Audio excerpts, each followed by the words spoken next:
Hello, Vladimir. Hi. Vladimir, we are walking through the streets of Amsterdam Yeah, we do. and doing this. How are you doing? And, how is your life as one of the best trainers in the world? Well, life is sometimes tough, sometimes good, so it depends, yeah. So here I'm as a guest, so my life is good, yeah. Here you are as a guest of the tournament. Right. How did you find the atmosphere overall? Because generally, I see you visiting events where you have to be working with a top player. Right. Yeah, here you can see it a little bit different angle, so there's no kind of stress, no rush, so it looks all pretty great. We have excellent location. It's one of the best hotels and venues in Amsterdam, and the whole organization from the beginning when you picked up by the station, by some nice limousine, and to the end it looks perfect, so it's excellent tournament. Last time I met you, you were at the World Cup.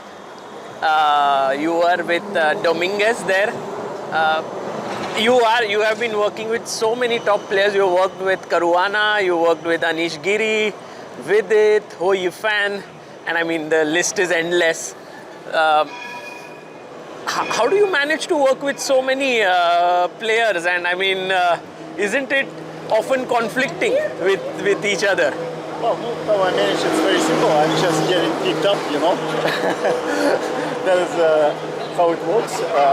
No, there is no real conflict of interest because, you know, modern chess is developing so fast that already after a few months you can start all over again. So maybe there are some little issues because you remember there were times when I was working with number of, in particular with Anish and Fabiano at the same time, and they used to play tournaments, and then even Radjabov added in. So it was kind of, but they kind of managed because most of the time the top players, you know, they can play all kind of different openings, and it's not like really such a big issue like people think. Not to mention that everything changes, as we said, and already if you work with one player, after a while it's getting old and, it becomes irrelevant. Right, but there is actually no one like you in the chess world, or would you say that there are other trainers who worked with so many at such a high level? Yeah, maybe I was kind of lucky. I have this kind of unique situation indeed, and could be possible that for the moment there are also, of course, few trainers like also what we have with different people. Maybe not so easy. Yes, it's true. Maybe I'm unique. I mean, of course, there are people who worked with one top player and have stuck with them. Yeah. But to find someone who's worked with so many is very unique. What makes you so special, and that you can work with so many? Well, you know, there are not too many coaches who can work on a top level, I guess, because for this you need a lot of knowledge, a lot of expertise, a lot of experience, of course. And that is how it happens. And I even remember when I picked up working with Fabiano again after the break, or with, and then I talked to Anish and I said, by the way, I'm going to work with Fabiano again, and he said, okay, it's not like a big surprise. There are like only a few people who can pick. True. And so this is how it works. So, well, I guess experience counts. You can see, for example, Kazimjanov was also working with Fabiano before he was at some point working with Anand, some other. So it's like. And now Nodirbek also, I think. Yeah. So there's it's like a limited choice you have until you can, of course, bring some young and fresh seconds, but then they will be a little bit unexperienced, you know, so it's kind of matters, yeah. But you've never worked as a second for like a world championship match or something? That is not accomplished task, which I want to accomplish, you know. That's why I was asking you, where are all the Indian talents, yeah? So tell us a bit about your take on the young Indian talents rising up.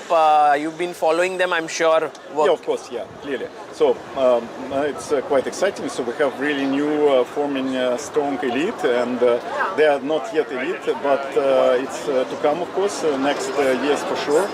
And yeah, I think it will be very tough competition. Yeah. So now it will all depends how they will build the whole thing around the training process. How they will, it's a lot depends on next couple of years, let's say, who is going to manage the best, and I'm nearly sure that in the near future we'll have well, new competition. But you cannot pinpoint on someone being truly special out of all of them, because there's also Vincent, there's also Nodirbek, there's also like there are this new generation, yeah, entire like 5-6 of them. I'll take some kind of diplomatic stance and I will say nothing about that. Let's keep all options open.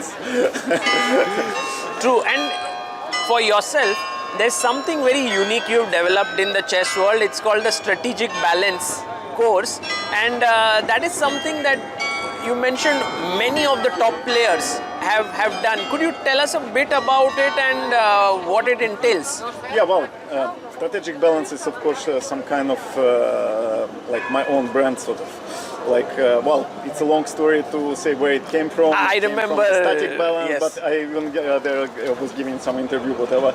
So that is, yeah, that is pretty much unique tool. It's simply the experience of basically since 2002 I was working. I started to work with top chess players and till our days, so it's already more than 20 years, and it's more or less the product of all this huge amount of analysis, experience, summarizing conclusions, and yeah, and all this we call strategic balance at the end of the day. So it's yeah, it's pretty unique material. And do you ever get tired of training or something? Because I have not seen someone work so hard. I think you generally work like 10 to 12 hours a day. Is that true? Yes, or maybe more. It happens sometimes even 14 hours a day, but now I'm trying all this. I'm trying to reduce the number for sure. It was a long time ago. And yes, no, this I don't have problems with motivation actually. It's like kind of natural to me that to be in the working mode. In fact, when I get some free time, it makes me even a little bit nervous, you know. So I like this idea of being busy, and it keeps me very calm, and I'm very organized. So by minutes all my days, so that is how it works, yeah. And there are a lot of young people who would listen to this. If they want to ever work with you, what are the things that they should have to work? Well, they should have, first of all, the motivation, the idea, of course, behind, and well, that's it mostly, I think. The ability to work, yes? Yes, of course, yeah, because you know, the strategic balance, it's something like there is a theoretical part, and for example, you develop it later over the years, because you know, the thing is that there is one part, it's the knowledge, and another part is the processing of the knowledge. And sometimes the second part is lagging a little bit, and it explains why some players, they work a lot on chess, but it's not 100% efficient, because for the processing you need the context, and this context you have to create. So that's what we also do, and we explain many things, how to organize the best, the optimal way, the training process. Well, that would be useful for young players for sure, yeah. And having worked with so many of the top players, what is that one quality you think that these top players have which make them where they are, or is it like having many skill sets together? Well, there are of course definitely many skills, and there comes also a lot of like you have everything, psychology, physiology, all kind of things. But one of the maybe very important things I would point out, it's the ability to focus. Yeah, and to keep the focus for a long time. And obviously it's the mental strength, the motivation. So that is all what goes on mostly for the strong players. The rest is of course very individual. So there are some kind of strong points, some weak points, but that is the common thing. It's ability to focus. Brilliant. Well, Vladimir, we walked through part of Amsterdam, you know, little one street, and it's a very unique place to do an interview with you. Yes. And I'm glad that we found time, because I think you have to rush back and do trainings. Yes, so we do. Okay, thank you very much. Thank you, Vladimir. Thank you.